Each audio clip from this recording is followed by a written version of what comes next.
বিসমিল্লাহির হ্যাঁ, রহমানির রহিম। আসসালামু আলাইকুম। আপনাদের আজকে একটা লেআউট দেখাচ্ছি যে আমরা কিভাবে লেআউট দিই। এখানে বায়োগ্যাস প্ল্যান্টের মাটি কাটা লেআউট দেওয়া হচ্ছে আর কি। তো এই লেআউট অনুযায়ী ওনারা মাটি কেটে রাখবে, তারপরে হচ্ছে আমাদের মিস্ত্রির মাধ্যমে আমরা বায়োগ্যাস প্ল্যান্ট করবো আর কি। 8.5 ফিট 9 ফিট। তো আপনারা যারা বায়োগ্যাস প্ল্যান্ট করতে চান আমাদের সাথে যোগাযোগ করতে পারেন, আমাদের ভিডিওতে নাম্বার দেওয়া থাকবে। এটা হচ্ছে পকেটের মাপটা দিচ্ছি আমরা আর কি, যে পকেটের মাধ্যমে হাইড্রোলিক চাম্বারে ভিডিও গোবরটা উঠবে আর কি।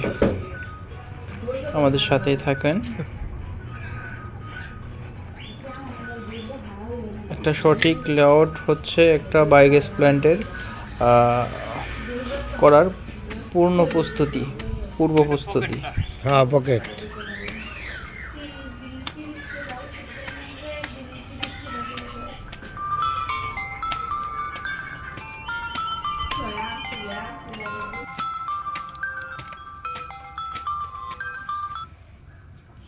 এই হচ্ছে মাপ, চতুর্দিকে রাউন্ড দিয়ে আপনার 3 ফিট বাই 3 ফিট পকেটটা এটা মাটি কাটিয়ে ফেলবেন আর কি। এলা আরেকটা দেবেন না এটা? এটাও তো মাটি কাটা লাগবে ভালোই, একবারে চুক্তি দিয়ে দিবেন। হুম হুম হুম।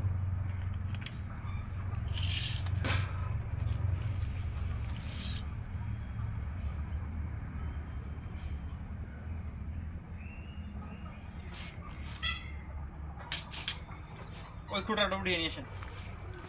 ওই ভিডিও হইতে আছে। সব সমস্যা নেই।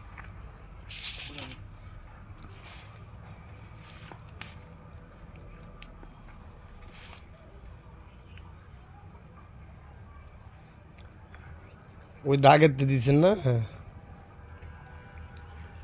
আপনি এবার একটু ঘুরাইতে পারবেন না? আমি ঘুরিয়ে দিই। এতে কয় ফিট মাইপার লইছেন? না না, আরেকটা আছে।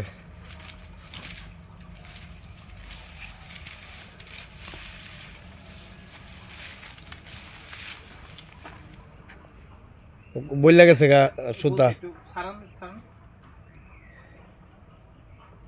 ওইখান থেকে কয় ফিট রাউন্ড হইব তেলি তো হয়, আমরা পরে তাহলে এক করতাম। এখান থেকে চতুর্দিকে আপনি দিবেন। ওইটাতে কয় ফিট দূরে গিয়া 4.5 ফিট দূরে যা যার রাউন্ড হইব? চতুর্দিকে রাউন্ড হবে 4.5 ফিট। হ্যাঁ, এটার গভীরটা হচ্ছে আপনার 3 ফিট করলেই হবে। 3 ফিট। হ্যাঁ, এটা তো অলরেডি এতটুকু হয়ে যায়, খালি মাঝখানে যেটুকু হ্যাঁ, অল্প জায়গা। এটা কি 3 ফিট নিচে যাইব? হ্যাঁ, 3 ফিট বা 3.5 ফিট। এটা পরে করাইলেও হবে, আগে এটা করেন। হ্যাঁ, এটা আগে করে। এটা আগে করান, পরে যখন মিস্ত্রি কাজ করবে তখন এটা করে দিলেই হবে, সমস্যা নেই। ঠিক আছে।